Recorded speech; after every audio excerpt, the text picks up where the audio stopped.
လူညာကြီးပေါ့ကွာအားရွှေတဲ့ကိုသူပြောပြီးကိုအပတ်တိုင်းရှုံးတာဆို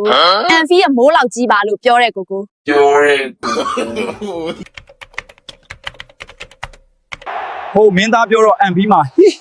ဟာမရဘူးဆိုအခုကျရှမ်းယူနိုက်တက်တောင်လီလာလှုပ်လို့ရနေလောက်ပြီကွာ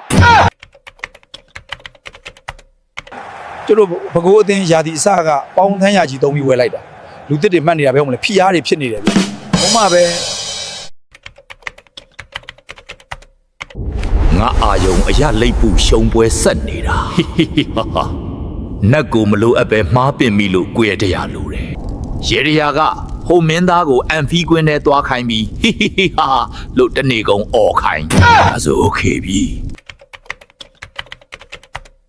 တကြော့နှစ်ကြော့တေးကိုတီငှက်ကြားနှုတ်ပလီမဟုတ်တော့ဘူးတကိုးငကိုးသွင်းကအတီငှက်ကြားနှုတ်ဘူးချီဖြစ်သွားပြီကွာအရွှေအရက်ကနေထွက်တယ်ပင်လယ်ထဲမှာရေရှိတယ်ချယ်ဆီကနိုင်ပွဲနဲ့3မှတ်အကွာဖိအားပေးတယ်တမန်နေ့လေးပါပဲ my friend လူညာကြီးပေါ့ကွာအရွှေတဲ့ကိုဘာညာတာကသူပြောပြီးကိုသူများတဲ့ကိုတလို့